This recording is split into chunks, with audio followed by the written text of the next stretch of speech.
For more Magic the Gathering resources, check out my friends at paperchampion.net and Kitchen Table MTG. Hey everybody, we are playing Jund Reanimator today in Standard, and I don't normally play Standard, but I managed to swing by my LGS, and one of the guys working there showed me this pretty sweet deck, so I thought I'd put it together, and yeah, it actually works really well. Now, I lost the audio for this match, so I'm just dubbing it over afterwards, and it's a really long one, so I decided to increase the speed of the video as well. Normally I don't do that just because, you know, I'm thinking and I'm playing at the same time. So anyways, that's why everything is the way it is for this video. Remember to like and subscribe if you do like the videos. It really does help the channel. Alright, so as I recall, I went and I was wondering if I should keep this hand. I wasn't sure, but I did have some removal and a Grim Flayer and Traverse the Ulvenwald, so I thought that was actually decent enough to keep. Okay, our opponent played a Crypt Breaker, but that can actually kind of get out of hand after a while, so I thought I should get rid of that right away. Wayward Servant is kind of a pain in the butt, but it's kind of like a Zulaport Cutthroat in a way, but for zombies. Anyway, so now I've got the choice to play Grim Flayer or do some removal and decide to play Grim Flayer. I think I just need to get an aggro presence online pretty fast, or as fast as possible. Grim Flayer is actually really, really sweet. Like, it doesn't seem like it at first. Like, when I first saw it, I was like, whatever, but once you play with it, it's actually a really good card, especially if you have Delirium online. But even the Trample and putting stuff into your graveyard just creates really great synergies. Alright, so now, drawing a Liliana is actually pretty sweet, but I can't play it for 2 more turns. I've got a Swamp in hand, so what I can do is do a little bit of removal, and I think that Wayward Servant is kind of a bad card to have out. Especially every zombie coming into the battlefield now does 2 damage to me and gives my opponent 2 life, which just sucks. Now, here I'm considering probably casting Never or Unlicensed Disintegration. So Never can destroy a Planeswalker, and so that's why I think I chose Unlicensed Disintegration. So yeah, opponent's going to lose one of their Wayward Servants, and that's pretty much it. I'm not going to attack because I don't want to lose my Grim Flayer just yet, and if my opponent swings, then I can swing with that and then do something else afterwards. Alright, so I'm going to guarantee that I get a basic land here next turn so I can cast Liliana out. Normally I would want to keep a Traverse the Ulvenwald until I could try and get Delirium online, because then I can just search for a creature that I want. Alright, so Plague Belcher. Hey, Plague Belcher kind of sucks for me. Alright, basically it's just a pain in the butt. Another, kind of like another Zulaport Cutthroat type effect. Alright, so opponent swinging. Okay, Grim Flayer's not going to block because I want to keep that online and just build up the presence there. Alright, so here what we're going to do is probably cast a Liliana. Yeah, Liliana, and then create a 2/2 zombie. Alright, so that can just tick her up and help to block. Okay, we are not going to attack with Grim Flayer. Alright, and then, yeah, well, next turn we have Never to Return and Channeler Initiate to go online, which can really help. Alright, so opponent's thinking Grasp of Darkness, so okay, destroys the Grim Flayer anyways. Still, it forces them to waste a card on removal. They're going to swing, and we'll just block. Alright, so that card has Menace, so it's an illegal block, but I'll just switch it over to the Wayward Servant there. Alright, so Wayward Servant and trading off with a zombie. Oh, they exiled it, but it's still blocked. Alright, so, well, take Liliana loses a bit. I get another Grim Flayer out, which is, just okay. Alright, so we can grab out Grim Flayer, and let's see. Okay, so paying 3. Okay, we're going to destroy Plague Belcher. Alright, and then Liliana can pick up her +1. Alright, so another 2/2 zombie. Alright, so now I've got Delirium online. I've got a 4/4 Trampler that can also feed my graveyard. Opponent's got another Wayward Servant. He's got all of those, which is pretty good. Alright, so now all zombies have Menace, which is a pain again.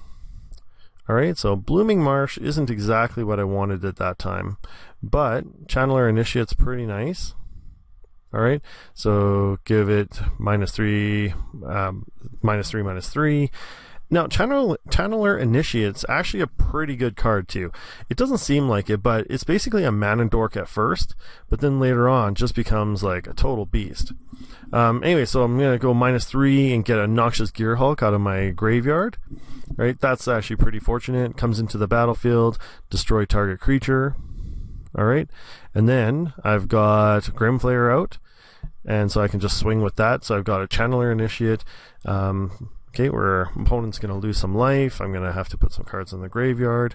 But that's actually still pretty good because Liliana and a lot of the other things I have can actually pull those out. So I'm kind of feeding myself even more stuff. Okay, so now what do I cast? Like, what I would do here, I'm pretty sure, is just put the Evolving Wilds in the graveyard. I really don't want to draw any more land just now. And then maybe put Ishkanah to get a whole bunch of spider tokens, and then another Liliana just in case that Liliana gets killed. Alright, so I want to draw Ishkanah first. Alright, so it's an opponent's turn. They've got a 2/2 Wayward Servant. I've got a Gearhulk and a 4/4 Grim Flayer. The Channeler Initiate is pumping mana, and yeah, opponent scoops up. I think they scooped early, but they may have just been out of gas and known that they were dead. Alright, so going to sideboard, I don't think there's anything specifically against zombies that's really going to help that much. Like, I wish there were, but I just don't think it's going to happen. You know, like, the only thing I can think of is Searing Suns, but the only thing is, like, you know, that kind of destroys all my own creatures as well. Or Sweltering Suns, sorry. So that just destroys my own creatures, and, you know, it sets me back on the board. My opponent's got a lot more smaller creatures, so I don't know. I wouldn't choose to change anything just off the top. But anyway, so we're going to round 2. So round 2, I have a 1-lander, typical Tau 1-lander. I don't think I can keep that, especially because it's also a slow land. You know, all the rest of the stuff I have is pretty big, especially Ishkanah. So this one, again, is a 1-lander, but in this case, I have some smaller stuff to cast. Like, at least I can hold up Fatal Push against it, or with it. So, you know, and I'm drawing a Swamp next, which is pretty good. Alright, so we'll get Fatal Push. Okay, destroy my opponent's Cryptbreaker, because again, that card can get out of hand pretty fast. Alright, so opponent plays up Plains, and they tap another Wayward Servant. Man, I have to say, that card is super annoying. Like, if you don't like Zulaport Cutthroat or playing against Zulaport Cutthroat, Wayward Servant is just as annoying as that. Alright, so Channeler Initiate's coming out. Gonna try and pump up my mana. And then next turn, I'll be able to play a Tireless Tracker if I get a land, or possibly a Grim Flayer, or, you know, a lot of other things too. So I've got options with the Channeler Initiate out. Alright, so if my opponent attacks with the Wayward Servant, then I would just let her through, I guess. I wouldn't have much choice. Alright, so Lost Legacy. My opponent's wanting to target Liliana, but the funny thing is in this one, he targets the wrong Liliana. They're targeting Liliana Death Wielder instead of Death's Majesty, and they actually said in the comments that they punted. There was a lag and caused them to press the wrongest Planeswalker. I think that you actually just have to be super careful when you're doing that. You know, I'm always extra careful to make sure I got the right card, because, you know, it's very easy to do the wrong card. But you know what, like, that happens, and, you know, I feel for him, because, like, really, I think that happens to everybody by accident. So it's a waste of a Lost Legacy, sets them back 1 turn, and then pretty much they can't do anything about it. Alright, so Lord of the Accursed is a zombie lord, which makes that a 3/3. At this point, I think I probably should have traded the Tireless Tracker.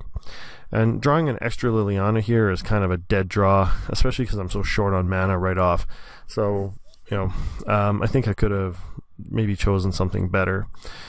Alright, so destroying Lord of the Accursed is actually pretty good, and that Cut to Pieces card is actually a pretty good card, because a lot of people will forget that it's in the graveyard, and at the end you can just play it for its aftermath cost out of the graveyard, and then you know, just like you know, just do the final bit of damage against the opponent. I think a lot of times people will forget that it's there. Okay, so opponent drops a Kalitas. I get my mountain. Okay, so Tireless Tracker's in, and I think I can set up a Grim Flayer here. Okay, so finally got some counters off of the Channeler Initiate. Okay, so get a Grim Flayer out. Okay, getting black-green, sacking the clue. Alright, and got another Grim Flayer, which is actually really good. Right, I don't have Delirium online yet, which really sucks, but going in with Tireless Tracker is okay. I think the problem is I should have actually held, well, not a problem, but I think I should have held Tireless Tracker back to become like just a good blocker. Right, but okay, so opponent zombies get +1/+1 and created 2 zombie tokens.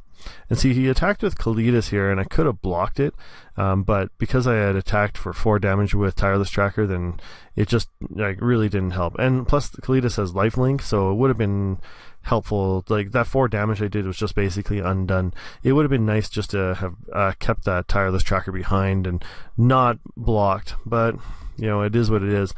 I'm here I'm trying to wait for Grim Flayer to come back online. You know, not come online, but trying to get Delirium for Grim Flayer, get another Wayward Servant, and I'm down to 3 life. So, yeah, that just really now 2 and 1, and pretty much done. So at this point, I pretty much realized that I've lost the game. Like, there's nothing I can do. If I even kill any of his zombies, then I'm going to lose my life, and that's pretty much it. So I'm probably going to concede at this point, even though I've developed a pretty good board state. Yeah, so conceding. Going into sideboard, I don't think there's very much that you can really do with this. You know, Liliana could come out and maybe put Ob Nixilis in, or maybe another Ishkanah, or something like that. But Liliana's actually kind of a center point of the deck, like in the Reanimator side of it, so it's really hard to remove Liliana. I think pretty much just kept it the same, and you know, there are maybe some things you can do, but I don't know. I don't think the deck was weak. I think we were just a little bit slow.